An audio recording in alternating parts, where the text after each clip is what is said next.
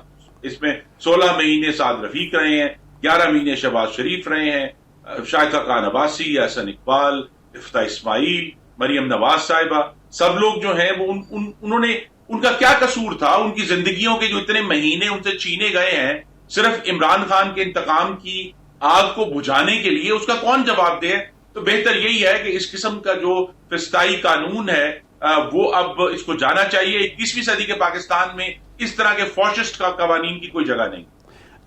یہ فرمائیے کہ میاں نواز شریف صاحب کب تک واپس آ رہے ہیں؟ اب تو میرے خیال ہے حالات ان کے لیے سازگار ہیں, تو وطن وہ عدم اعتماد کی کامیابی سے پہلے آئیں گے یا بعد میں فوراً آ جائیں گے؟ جی میں پہلے بھی عرض کیا آپ کے پروگرام میں, پھر کہہ دیتا ہوں کہ میاں نواز شریف کی واپسی کا تعلق سیاسی حالات سے زیادہ جو ان کی کمٹمنٹ ہے جو ہائی کورٹ میں ہم نے سبمٹ کی ہوئی ہے کہ جب ان کے ڈاکٹر انہیں اجازت دیں گے اور کہیں گے کہ یہ سفر کر سکتے ہیں, وہ بغیر کسی تعطل کے تاخیر کے پاکستان واپس آ جائیں گے, لیکن ان کے ڈاکٹروں کو ان کو یہ اجازت دینا ضروری ہے. ایک آخری سوال ہے کہ پنجاب میں بھی تحریک عدم اعتماد لانے کا فیصلہ ہوا ہے؟ جی ابھی اس کا باقاعدہ فیصلہ نہیں ہوا, آج اس پر ڈسکشن ہوگی. آج چونکہ آپ کے پروگرام کے فوراً بعد اپوزیشن لیڈران نے ملنا ہے, اس پر ڈسکشن ہوگی, لیکن ابھی تمام تر فوکس یہ ہے کہ یہ جو وفاق کے اندر تحریک عدم اعتماد ہے پاکستان کو فاشزم سے پاک کرنے کے لیے اس کو کامیاب بنایا جائے. ایک دفعہ وہ کامیاب ہوگی انشاءاللہ تو پھر بہت سارے دروازے اسی دن کھل جائیں. جی ٹھیک, بہت شکریہ خرم دستگیر صاحب, مسلم لیگ سینئر رہنما ہمارے ساتھ موجود تھے. پاکستان تحریک انصاف کا موقف لیتے ہیں, آخر وہ کیوں 27 مارچ کو ڈی چوک میں آ رہے ہیں, عوامی رابطہ مہم کو تیز کس لیے کر دیا گیا ہے, بریک کے بعد بات کرتے ہیں.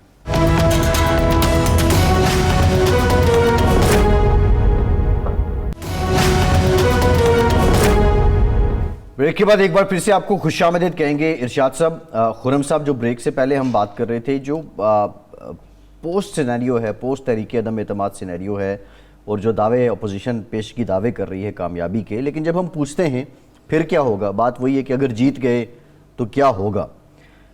تو اس پہ ابھی تک کوئی مستند جامع انفارمیشن سامنے نہیں آ رہی. کیا حقیقتاً کوئی اتفاق نہیں ہو سکا, یا یہ اسٹریٹجک اور ٹیکٹیکل موو ہے کہ ہم نے نہیں بتانا؟ کوئی اسٹریٹجک موو نہیں ہے. ایک ہی ہدف ہے کہ عمران خان کو کسی طرح چھٹی کرائی جائے. اس کے بعد جو ماسٹرز کہیں گے ان کے مطابق عمل ہوگا.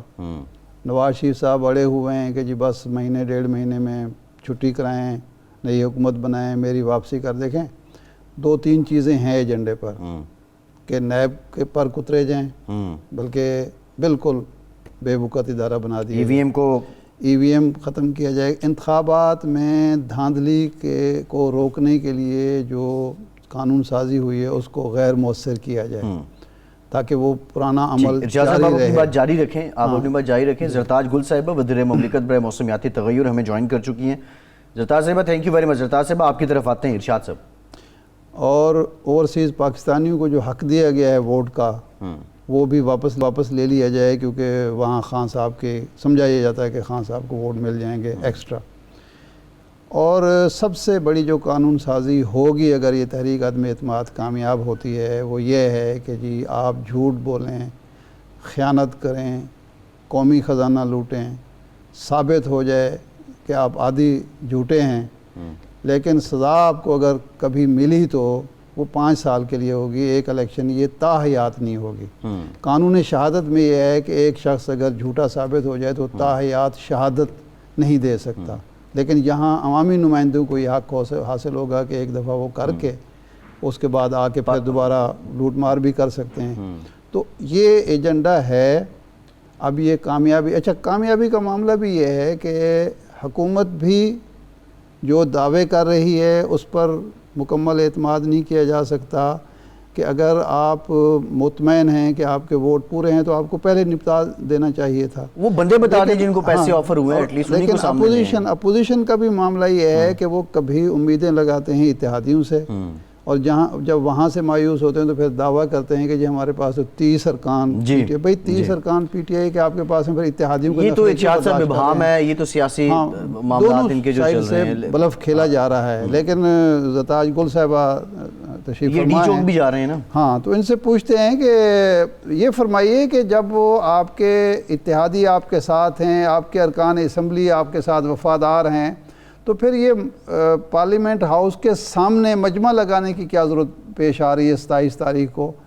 یہ ڈرایا دھمکایا جا رہا ہے ارکان اسمبلی کو یا کسی اور کو میسج دیا جا رہا ہے؟ تھینک یو شہزار صاحب، تھینک یو فیصل عباسی صاحب.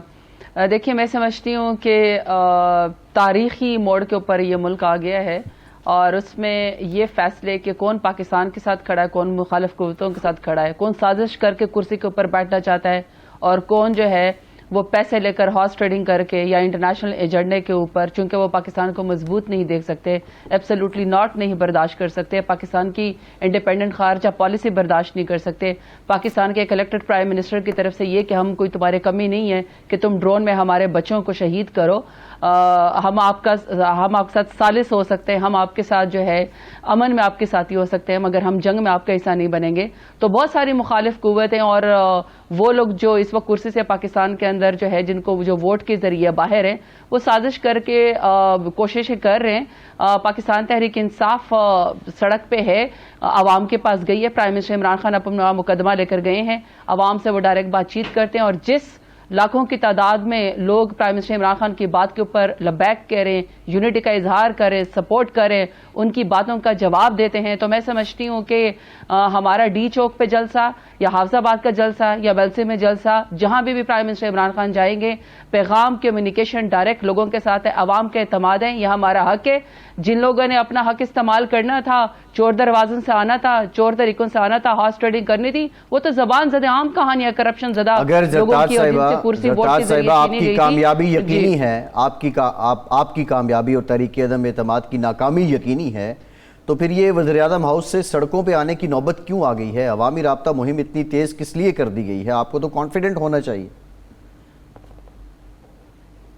فرینکلی سپیکنگ فیصل، اگر آپ مجھے سے اس سے پوچھتے ہیں نا جو اپنی اسٹوڈنٹ لائف سے اسٹرگل کر کے اور اتنے بڑے کھوس و لغارے کو ہرا کے اس کیبنٹ تک پہنچی ہو، تو میری نظر میں تو اگر آپ مجھ سے عدم اعتماد یا عدم اعتماد کی کامیابی یا مجھ سے آپ پرسپشن کروائیں گے یا مجھ سے کہ میں اس کے اوپر یہ تبصرہ کروں کہ وہ کامیاب ہوتی ہے ناکام ہوتی ہے، کامیابی ناکامی کی تو بات ہے ہی نہیں. اس ملک کے عوام نے ایک الیکٹڈ پرائم منسٹر کو 1,70,00,000 دیا، ووٹ دیا، اس ووٹ کے ذریعے ہم ایوان میں پہنچے. پہلے دن سے کہا گیا کہ یہ حکومت ناکام ہوگی، پہلے دن سے ہماری حکومت کے لیے روڑے اٹکائے گئے، پہلے دن سے سازشیں کی گئیں، لیکن ہر سازش کا مقابلہ جو ہے وہ پرائم منسٹر عمران خان نے کیا. NRO ہم نے نہیں دیا، کرپٹ ٹولے کو ہم نے ایکسیپٹ نہیں کیا. تو یہ کانفیڈنس کا تو سوال نہیں، یہ تو اب جنگ پاکستان کی ہے. اور مجھے یہ سمجھ نہیں آتی کہ سازش کرنے والے یہ بھول گئے ہیں کہ جب بھی وزیر اعظم کی کرسی ہوگی، جب بھی آپ کے اوپر ملک کا اعتماد ہوگا، جب بھی آپ کے پاس تمام پروونسز میں اور اکائی میں آپ کی حکومت آئے گی، وہ تو ووٹ کے ذریعے آئے گی. تو ووٹ کے ذریعے تو آپ 2018 میں آلریڈی ریجیکٹ ہو چکے ہیں، ایک اور دفعہ آزما لیں. تو مجھ جیسے ینگسٹر جو پارلیمنٹ کا حصہ ہے، وہ ان کی تو تیاری امتحان پورا ہے، جب ہم سے پرچہ کروا لیں ہم پورے ہیں. مجھے تو حیرت ہوتی ہے کہ PMLN کے ترجمان اور PMLN کے MNAs بار بار آ کے کہتے ہیں یہ عوام میں جائیں گے کیسے، اور ان کے جی پتہ نہیں 38 سے 33 MNAs جو ہیں وہ ہمارے ساتھ ہیں. بھائی پہلے اپنی صفوں کو تو تلاش کرو. تمہاری بھیڑ بکریوں کے منہ میں اب آواز آنا شروع ہو گئی ہیں، وہ اب خاندان شریفہ کو ایکسیپٹ نہیں کرتے ہیں. تو کچھ ان کے ترجمان چونکہ خاندان شریفہ کی قدموں میں بیٹھے ہوتے ہیں، وہ سمجھتے ہیں یہ پورا پاکستان ہے. بھائی یہ پورا پاکستان نہیں ہے. مجھ جیسے لوگ جو ہر وقت اپنے حلقوں میں جاتے ہیں، ہر وقت پبلک پلس کے اوپر یقین رکھتے ہیں، یقین کریں فیصل، یقین کریں شاہد عارف صاحب کہ میں نے پرسوں پرائم منسٹر عمران خان کے لیے ریلی نکالی. آپ یقین کریں کہ میرے پاس وہ کارکنان بھی آئے جو 3.5 سال سے میری کوتاہی کی وجہ سے یا میری کسی وجہ سے مجھ سے ناراض تھے، پارٹی سے ناراض تھے، وہ بھی آئے. میں نے ان سے کہا آپ کیوں آ گئے؟ مجھ سے تو آپ ناراض تھے. تو کہتے ہیں نہیں، یہ اس وقت اگر سازشی لوگ، کرپٹ زدہ لوگ اکٹھے ہو سکتے ہیں تو پھر ہم پرائم منسٹر عمران خان کے ساتھ اکٹھے کیوں نہیں ہو سکتے؟ تو ہمیں تو اس عدم اعتماد نے نقصان کے بجائے فائدہ دیا ہے. سوال یہ ہے کہ 3.5 سال تک ان کارکنوں کو نظر انداز کیوں کیا گیا؟ آپ کی جو اس وقت تنظیم بنی ہوئی ہے، جو نئی تنظیم خان صاحب نے کی ہے، خسرو بختیار صاحب جو کسی کا فون نہیں سنتے، کسی ایم این اے کا، ایم پی اے کا، وہ جنوبی پنجاب کے صدر ہیں، باقی عہدیدار بھی نظریاتی کارکن ہیں. یہ آپ کو اس وقت مشکل جو پیش آ رہی ہے وہ الیکٹیبلز کی طرف وجہ سے آ رہی ہے، آپ کی وجہ سے یا علی محمد خان کی وجہ سے یا مراد سعید کی وجہ سے یا فروخ حبیب کی وجہ سے نہیں آ رہی. تو کیا آپ سمجھتے ہیں کہ وہ خان صاحب کا فیصلہ ان الیکٹیبلز کو قبول کرنے کا غلط فیصلہ تھا اور انہوں نے پارٹی کو تنہا کر دیا؟ نہیں، میں آپ کو ایک بات بتاؤں، اس پارٹی کے اندر ووٹ صرف پرائم منسٹر عمران خان کی ذات کا ہے. ہم سب اگر آج چمک رہے ہیں نا، اگر آج ہم سٹیٹس کو کا مقابلہ کریں، اگر ہمیں کسی نے لیڈر بنایا تو وہ صرف پرائم منسٹر عمران خان کے ویژن نے بنایا ہے. ورنہ تو یہاں چاچے مامے بھانجیاں بھتیجیاں ختم نہیں ہوتی، یہاں تو بھابیاں ختم نہیں ہوتی، یہاں تو گھر کے افراد ختم نہیں ہوتے، گدی نشینیاں ہیں. پارٹی تھوڑی وراثتی پارٹیاں، یہاں پہ دو ایکس پرائم منسٹر ہاتھ باندھ کے کھڑے ہوتے، جی جی حضوری کرتے ہیں نالائق نکٹھو اولادوں کی ان کے پیچھے. یہ تو پرائم منسٹر عمران خان کی پارٹی جس نے ہم جیسے نوجوانوں کو فیلڈ کے اندر اتارا اسٹیٹس کو کا مقابلہ کرنے کے لیے. دیکھیے سیاست میں یہ بلیک اینڈ وائٹ نہیں ہوتا کہ یہ غلط ہے یہ صحیح ہے، وقت کے مطابق آپ فیصلہ کرتے ہیں. اور یہ جو پارٹی ہوتی ہے، ارشاد عارف صاحب ہم سے بہتر سمجھتے ہیں، یہ کسی کی ذاتی جاگیر یا میراث نہیں ہوتی ہے. اس میں اگر کوئی آپ کی پارٹی کو پسند کرتا ہے، اپنے پولیٹیکل رائٹس کو ایکسرسائز کرتا ہے تو اس کے دروازے سب کے لیے کھلے ہوتے ہیں. جو پارٹی اپنے دروازے بند کر دیتی ہیں، پولیٹیکل لیڈرشپ کو آگے نہیں آنے دیتی، ورکر کو سپورٹ نہیں کر دیتی، تو ان کا حال پی ایم ایل این کی طرف ہو جاتا ہے. ان کا حال یہ ہوتا ہے کہ پی ایم ایل این میں صرف اپنے خاندان کا جھگڑا ہے، آگے کوئی لیڈران تو نہیں آئے. تو میں یہ نہیں سمجھتی ہوں کہ غلط فیصلہ تھا یا صحیح فیصلہ تھا. وقت کے مطابق بہترین فیصلے کیے گئے، ابھی بھی بہترین فیصلے کیے گئے. میں بار بار ایک ہی بات کر رہی ہوں کہ عدم اعتماد نے پاکستان تحریک انصاف کو مضبوط کیا ہے، یونائٹ کیا ہے، ورکرز اکٹھے ہو گئے، پرائم منسٹر عمران خان کے ساتھ اکٹھے کھڑے ہو گئے. عامر کیانی صاحب نے یہ کہا ہے کہ جو لوگ ووٹ دینے جائیں گے یا ووٹ دے کے باہر آئیں گے انہیں عوام میں سے ہو کے جانا پڑے گا. ان کی مراد جو ڈی چوک میں آپ پاور شو کرنے جا رہے ہیں، اب یہ نوبت کیوں آن پہنچی ہے کہ اگر آپ کا کوئی رکن ہے وہ منحرف ہو جاتا ہے یا وہ خلاف ووٹ دیتا ہے، اس کے لیے قانون موجود ہے، اس کے خلاف کارروائی ہوگی، لیکن کیا سڑک پہ ایک معزز اور ایک فاضل قانون ساز کا ایم این اے کا فیصلہ جو ہے وہ عوام کریں گے؟ دیکھیے ووٹ کا حق اور احتساب کا حق عوام کے سر کے اوپر ہے، ان کا حق ہے. وہ جو نمائندوں کو پارلیمان میں بھیجتے ہیں وہ ان سے سوال کرتے ہیں. میں کیانی صاحب کی بات کو تو نہیں کرتی، میں تو ویسی بات کو سیکنڈ کرتی ہوں کہ یہ جو سیاست ہوتی ہے نا، یہ مقام ہوتا ہے، یہ اللہ تعالیٰ کے صدقے عزت کے لیے ہوتا ہے. یہ پیسے بٹورنے کے لیے، منی لانڈرنگ کے لیے اور یا ہارس ٹریڈنگ کے لیے، نوٹوں کے بیگ کے لیے، ضمیر فروشی کے لیے نہیں ہوتا. تو جو ضمیر فروشی کرے گا کیا اس نے آگے سیاست میں زندہ نہیں رہنا؟ دیکھیں اگر آپ گھر سے نکلتے ہیں، مجھے تو نہیں پتا پنجاب کا، میرا تو بچپن وزیرستان میں گزرا. وزیرستان میں جو لوگ روزے کی کھلی خلاف ورزی کیا کرتے تھے نا، تو لوگ اس کو گدھے پہ جا کے بٹھا دیا کرتے تھے، جوتوں کا ہار پہنایا کرتے تھے کہ یہ روزہ دار کا جو ہے مذاق اڑا رہا ہے کھلے عام روزہ خوری کر کے. تو وہ چوکوں کے اوپر روزے کے نہیں، آپ کیا حال کریں گے ان لوگوں کے ساتھ منحرف لوگ جو اگر کوئی بندہ تحریک عدم اعتماد والے ووٹنگ والے روز اپوزیشن کے حق میں اور عمران خان صاحب کی مخالفت میں ووٹ دیتا ہے تو اس کے ساتھ آپ کیا حال کریں گے؟ پھر آپ کی رائے کیا ہے، کیا حال کرنا چاہیے؟ حال نہیں کریں گے، عوام پوچھے گی. جی نہیں عوام دیکھیے فیصل میں آپ میری پرسیپشن کو بات کو سمجھنے کی کوشش کریں.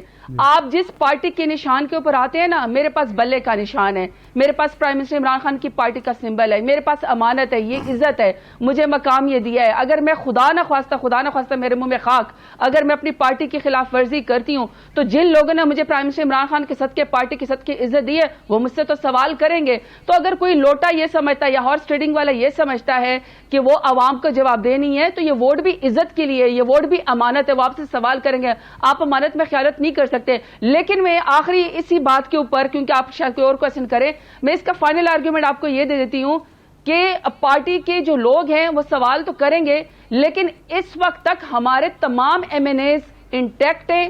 کوئی بھی اگر کسی کو کوئی پیسے کی آفر کرتا ہے وہ پرائم منسٹر عمران خان کو جا کے سیدھا بتاتے ہیں، اسد عمر صاحب کو بتاتے ہیں، کیانی صاحب کو بتاتے ہیں، کسی کا ضمیر فروشی کے لیے نہیں ہے. اگر زرداری صاحب یہ سمجھتے ہیں کہ وہ نواز شریف کی پارٹی کی بولی لگوا کے اور کسی کو آفر کر کے تو وہ کوئی میدان مار لیں گے، یہ پارٹی کا مال نہیں ہے. ہاں ان کی پارٹی کا مال ہے، ان کے پارٹی میں ہارس ٹریڈنگ ہے. جی یہ تو مناسب یہ تھا نا، جن لوگوں کو آفرز ہوئی تھیں وہ آپ کیمروں کے سامنے بٹھاتے، وہ کہتے جی ہمیں آفر ہوئی ہے، نام نہ بتاتے لیکن بتاتے جی ہمیں آفر ہوئی ہے، 4-5 ممبر جو ہیں ان کے نام سامنے آنے چاہیے تھے. یہ تو بڑا ایک آپ کی اخلاقی فتح ہوتی ہے، لیکن ابھی تک کسی کا نام تو نہیں سامنے آیا کہ کس کو آفر ہوئی ہے. ارشاد عارف صاحب میں آپ کی بات بتاتی ہوں. دیکھیں ابھی تک تو جتنا سیاست کے اندر ہوا ہے نا، ہمیشہ گمشدہ ارکان پی ایم ایل این کے ہوئے ہیں، ہمیشہ گمشدہ ارکان پردوں کے پیچھے ڈرائنگ روم میں چھپے یہی ہوئے ہیں. انہوں نے ہی کہا ہے کہ جی ہمارے سینٹ کے اندر جو ہے ارکان بگے تھے. بلاول بھٹو زرداری صاحب نے بھی فرمایا تھا کہ جی ہم ایک کمیشن بٹھائیں گے کہ ہمارے ووٹ کہاں چلے گئے ہیں. جب ہم لوگوں نے ہمارے جو سینٹ کا جب الیکشن تھا اسلام آباد کا، ہمارے ساتھ بھی اس کے اندر کچھ ہمارے ووٹ جو ہیں وہ نہیں ملے. لیکن اگر آپ دیکھیں تو ہم نے پارلیمان میں آ کر ووٹ آف کانفیڈنس کے لیے اپنا آپ کو خود پیش کیا تھا، اور ہم نے 176 کے بجائے پہ ہم سے عمران خان نے 178 ووٹ لیے. تو اب 172 ارکان تو اس نے اپوزیشن نے پورے کرنے، ہم نے تو نہیں پورے کرنے. میں صرف یہ کہنا چاہتی ہوں کہ ہماری پارٹی، ہمارے ایم این ایز بکاؤ مال نہیں ہے. زرداری صاحب کو عادت ہے ہارس ٹریڈنگ کی، پیسے لگانے کی پی ایم ایل این کو عادت ہے. اگر وہ یہ سمجھتے ہیں کہ ان کی پارٹی کے لوگوں کی طرح ہماری پارٹی کے لوگ بکیں گے تو یہ ان کو غلط فہمی ہے، خوش فہمی ہے. ہماری پارٹی میں ضمیر والے لوگ موجود ہیں. ہماری پارٹی کا ایک کارکن بھی نہیں بکے گا، ایک ایم این اے بھی نہیں بکے گا. یہ جو سوشل میڈیا پہ بریکنگ نیوز کے پروپیگنڈا کی یہ کہانی چل رہی ہے، اس کا ہماری پارٹی سے کوئی تعلق نہیں ہے. یہ تو 28-29 کو پتہ چل جو ناراض ہوگا ہم ان کو منا لیں گے. نہیں، یہ 28-29 کو پتہ چل جائے گا. جی جی بالکل. یہ فرمائیے کہ پنجاب میں تبدیلی، ان کو منا لیں گے جو ناراض ہوگا. 28 یہ فرمائیں کہ پنجاب میں بھی تبدیلی کا کوئی فیصلہ ہوا ہے، اور اگر ہوا ہے جو خبریں چل رہی تھیں تو کیا پرویز الہی صاحب وزیر اعلیٰ ہوں گے پنجاب کے؟ نہیں، دیکھیں ارشاد عارف صاحب، جتنا مجھے انفارمیشن، جتنا میں اپنی پارٹی کا حصہ ہوں، کیا فیصلہ ہوا ہے اور جو سینئر لوگ ہیں 7 لوگ کور کمیٹی میں، وہ پرائم منسٹر عمران کے ساتھ بیٹھ کے کیا فیصلہ کرتے ہیں، مجھے اس تک کوئی نہیں پہنچا. لیکن میں تو سمجھتی ہوں کہ بزدار صاحب بہترین کام کریں. میں ڈیرہ غازی خان کی مثال دیتی ہوں، میں ساؤتھ پنجاب کی مثال دیتی ہوں. ہمارے ساؤتھ پنجاب میں ہر جو محروم طبقہ تھا اس کو اب اس وقت 3.5 سال کے اندر پہلی دفعہ ہیلتھ انشورنس جو ہے وہ انصاف صحت کارڈ ملا 10 لاکھ کا. ہر جگہ پہ ہمارا کارڈیولوجی ہاسپٹل بن رہا ہے، مدر اینڈ چائلڈ ہاسپٹل بن رہا ہے. 33% ہماری ساؤتھ پنجاب کی سیکریٹریٹ بن گیا ہے، اس کو فینس کر دیا ہے ہمارے بجٹ کو. تو میں سمجھتی ہوں کہ بزدار صاحب بہترین کام کریں. میری نظر میں تو ایسے کوئی بات نہیں ہے. بزدار صاحب پورے پنجاب کے وزیر اعلیٰ ہیں، صرف ساؤتھ پنجاب کے نہیں ہیں. بہت شکریہ سرتاج گل صاحبہ، بہت شکریہ آپ کا. وزیر مملکت برائے موسمیاتی تغیر ہمارے ساتھ موجود تھی. یہ لوٹاکریسی، فصلی بٹیرے، الیکٹیبلز، یہ تاریخ ان کی کیا ہے؟ ذرا بریک کے بعد اس پہ مفصل بات کرتے ہیں. ہمارے ساتھ رہیے.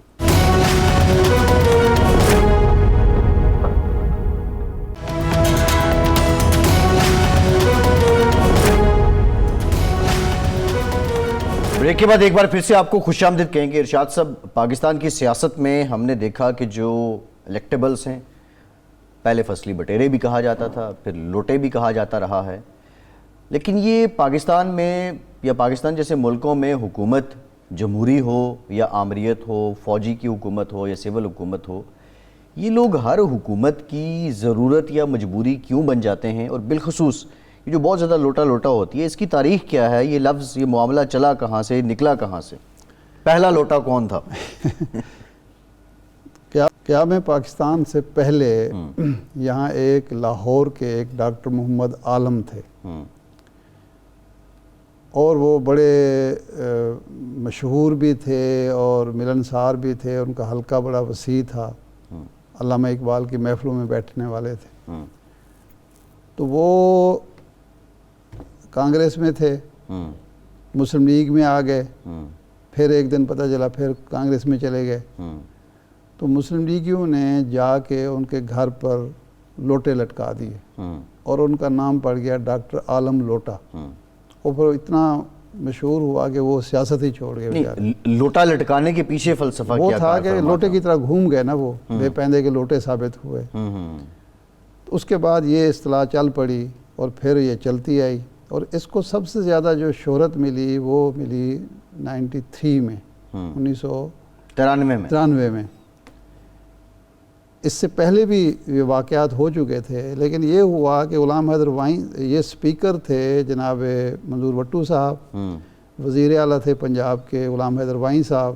جب غلام اسحاق خان نے غالباً 18 اپریل کو میاں نواز شریف صاحب کی اسمبلی توڑی تو یہاں بھٹو صاحب نے سارے ارکان اسمبلی جو مسلم لیگ انہیں کہا نواز شریف کے کیمپ کے تھے، انہوں نے کہا جی ہم نے اسمبلی بچاؤ تحریک شروع کر دی کہ جی مرکزی اسمبلی ٹوٹ گئی ہے، یہ اسمبلی نہیں توڑنی چاہیے. انہوں نے کہا میرے ساتھ آئیں، میں صدر سے مل کے آیا ہوں تو یہ اسمبلی میں نہیں توڑنے دوں گا، آپ میرا ساتھ دیں. وہ ساری کی ساری پارلیمانی پارٹی جو تھی نا وہ ایک ہی رات میں سارے جناب بھٹو صاحب کے ساتھ مل گئے اور وہ جو پارلیمانی لیڈر تھے اور وزیر اعلیٰ تھے ان کو فارغ کر دیا اور بھٹو صاحب وزیر اعلیٰ بن گئے. بھٹو صاحب وزیر اعلیٰ بن گئے. بعد میں جو ہوا وہ خیر ایک الگ تاریخ ہے، لیکن اس وقت پھر لوٹا لوٹا کی اصطلاح اس کے خلاف، بھٹو صاحب کے خلاف، بھٹو صاحب کے ساتھیوں کے خلاف مسلم لیگ نون کے لوگوں نے، مسلم لیگ تھی اس وقت، مسلم لیگ کے لوگوں نے، لیکن اس سے مسلم لیگ کی یہ کام پہلے بھی ایک دفعہ کر چکے تھے. اچھا. یہ مغربی پاکستان اسمبلی میں سکندر مرزا چاہتے تھے کہ مسلم لیگ کو مرکز میں بھی شکست دی جائے اور یہاں بھی، تو انہوں نے جو تھی غفار خان والے سرخ پوشوں سے کہا کہ جی آپ لوگ اگر ہمارا ساتھ دیں تو آپ کو مغربی پاکستان کی حکومت دی جا سکتی ہے. چنانچہ غفار خان کے بھائی جو تھے، چچا تھے ان کے ولی خان کے، یہ بڑے بااصول بنتے ہیں نا، ڈاکٹر خان، وہ تیار ہو گئے.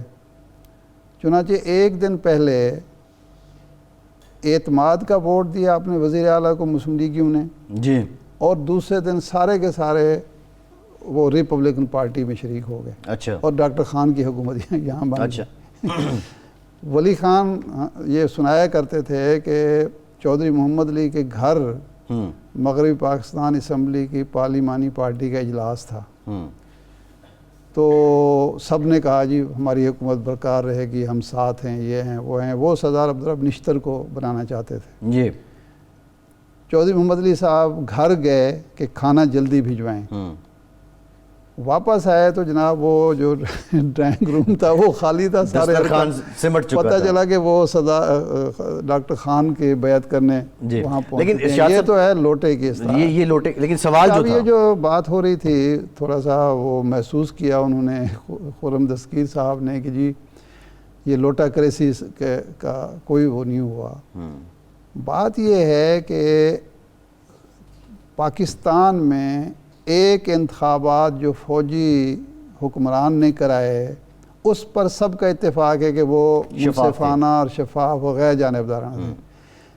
سیاسی پارٹی کا ایک بھی انتخاب نہیں جس پر اعتراض نہ ہو کہ وہاں دھاندلی ہوئی، وہاں پیسہ چلا، وہاں بدترین قسم کی. بلکہ پہلا جو انتخاب پنجاب میں ہوا 1953 میں غالباً 52-53 میں یا اس سے پہلے، یہ دولتانہ اتفاق سے، حسن اتفاق کہنا چاہیے، اس وقت مسلم لیگ کی حکومت تھی پنجاب میں.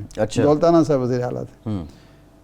بھاولپور میں اور پنجاب میں انتخابات ہوئے تو اتنا بڑا جھرلو پھرا کہ ان انتخابات کا نام ہی جھرلو انتخابات پڑ گیا. اچھا. اور وہ پہلا موقع تھا جس کی وجہ سے پھر دوبارہ جرأت ہی نہیں ہوئی مسلم لیگ کو انتخابات کرانے کی. تو یہ کارنامہ جو ہے سیاسی جماعتوں نے انجام دیا. اچھا، اس کے بعد 77 میں جو انتخابات پیپلز پارٹی نے کرائے، بھٹو صاحب نے کرائے، تو وہ بھی کمال کے انتخابات تھے کہ سب سے بڑا جلوس پاکستان میں جو اس وقت جو تھا وہ اصغر خان صاحب نے کراچی میں نکالا اور وہ کراچی کے حلقے سے انتخاب ہار گئے. جی. یعنی یہ کمال تھا. نہیں لیکن میرا ارشاد صاحب یہ سوال جو تھا، اس کے 3 دن بعد صوبائی اسمبلی کے انتخابات ہوئے. میں اس وقت طالب علم تھا، وہ میں نے اپنے آنکھوں سے دیکھا ہے کہ دھول اڑ رہی تھی پولنگ اسٹیشنوں پر، کوئی بندہ نہ بندے دی ذات. لیکن نتیجہ آیا تو پتہ چلا کوئی 80%, 70% ووٹ پڑے ہیں. جی. اور وہ پھر بھٹو صاحب خود مان گئے کہ یہ دھاندلی ہوئی ہے. لیکن ارشاد صاحب دیکھیں سوال جو تھا، ٹائم بھی کم ہے، یہ جو ہمارا رویہ رہا ہے سیاستدانوں کا، سیاسی جماعتوں کا، سیاسی حکومتوں کا، اس کی وجہ سے جمہوریت یہاں پروان نہیں چڑھ سکی. لیکن میرا جو سوال ہے نا ارشاد صاحب، دیکھیں حکومتیں سیاسی ہوں یا حکومتیں آمرانہ ہوں یا فوجی ہوں، یہ لوگ جو مشرف صاحب کے ساتھ تھے قاف لیگ میں، پیپلز پارٹی کی حکومت آئی، کچھ اس کے ساتھ ہو گئے، پھر کچھ نواز شریف صاحب کے ساتھ ہو گئے, پھر یہ عمران خان صاحب کے ساتھ آ گئے. یہ لوگ مشرف صاحب کو بھی ایک بہت بڑا رتبہ دیتے تھے, پھر زرداری صاحب کو بھی دیتے تھے, نواز شریف صاحب کو بھی دیتے تھے, اب خان صاحب کو بھی دے رہے ہیں. یہ رتبہ تو دیتے ہیں, لیکن یہ مجبوری کیوں ہے؟ یہ چند گھرانے چند لوگ اس لیے ہیں کہ یہ اپنے زور زبردستی سے دھاندلی سے الیکشن جیت سکتے ہیں, اور ان کی کوئی پارٹی نہیں ہوتی. وہ ملک خدا بخش بچہ مرحوم نے یہ کہا تھا کہ حکومت ہماری پارٹی ہے, جڑا جیتے او دے نال. جیتے. ٹھیک ہے شاہ صاحب, پروگرام کا ٹائم ختم ہو گیا. آپ کا آج کے پروگرام سے اتنا ہی.